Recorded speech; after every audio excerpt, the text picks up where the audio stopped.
The new Mission Impossible has a 96% on Rotten Tomatoes, an 8.1 on IMDb, and it made over $235 million its first weekend. Everyone seems to love it. Online, people are saying the movie was everything they wanted from a new Mission Impossible. Well, let me just say, this is not everything I wanted from the new Mission Impossible. There were some good moments, but to me, the movie was predictable, empty, kinda boring, and super cliche. You might be thinking, wow, I bet you're fun at parties. I'm not, actually. I'm not fun at parties. It's crazy how many tropes and empty details there are in Mission Impossible. Every movie has some stereotypical moments, but this is mostly cliche and boring. I'm gonna list some spoilers here, so if you don't want to know what happens, you'll want to stop watching now. Stop right there, criminal scum! The main bad guy in Mission Impossible is an AI that's gone rogue, which they call the Entity. Action movies usually put a lot of effort into making complicated, scary, and cool villains. Think about the Joker, T-1000 from Terminator 2, or even Hans Gruber. They're all such memorable bad guys. In Mission Impossible, the enemy is a mean computer program named the Entity, represented by a boring guy named Gabriel. It's generic and just not a good villain. The main goal in the movie is to get two parts of a key.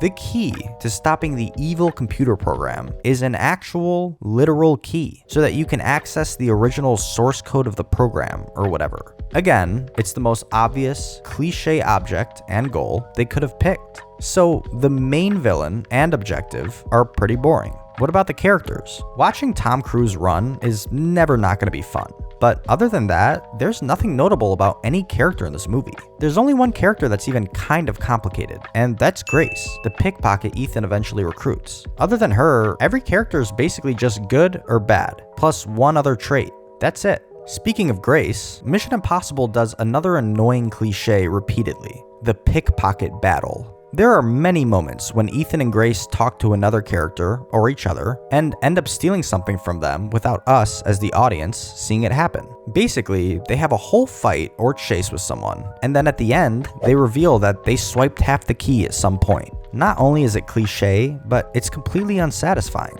It makes the entire scene irrelevant, because all that really matters is when Grace or Ethan secretly takes the key once again. The biggest reveal of the whole movie happens at the end, when it looks like Gabriel got away with the key, but it turns out that actually Ethan swiped it from him at some point in the fight for like the 15th time.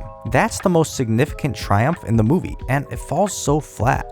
I could keep listing a bunch of boring things in Mission Impossible, like all of the dialogue. You've no idea the power I represent. Or the massive amount of exposition, or the relationship between Ethan and Grace, and many more. But what makes it all worse is that even though it feels empty, it somehow has so many characters and so much exposition that it also kind of feels hard to follow. The most confusing aspect of the movie revolves around the key everyone's after. They're trying to get this key that we're told gives you access to the source code, which you can presumably use to control the Entity. But later, it becomes clear that Ethan can't harm Gabriel, the villain, because he's the only one who actually knows or understands what the key unlocks. So the whole time, they're chasing this thing that's useless without the help of the villain they're up against. And if they don't need Gabriel to use the key, and I'm wrong, then it never made sense that Ethan couldn't harm him, and it's still not clear why the key is definitely valuable if no one knows what it unlocks. It's just too confusing for such a simple movie. Add on that there's probably too many characters, and the plot starts feeling bloated and not very engaging. It sounds like I hate the new Mission Impossible, but that's just kind of how I come off. I thought the car chase sequence in Rome looked perfect and was choreographed really clearly. Simon Pegg is always funny because he's amazing. Tom Cruise isn't especially good by his standards, but it's still a bunch of Tom Cruise, which is enough to get me to watch a movie. There's some things this Mission Impossible does well, but I feel like the negatives outweigh the positives, and everyone online seems to disagree with me. Well, if you're one of those online people and you think I'm being dumb, let me know in the comments. I'd love to hear what you think. And if you liked this video, make sure to subscribe. I'm going to be focusing more on movies and TV going forward, so if you're into that, stay tuned. I'll see you soon.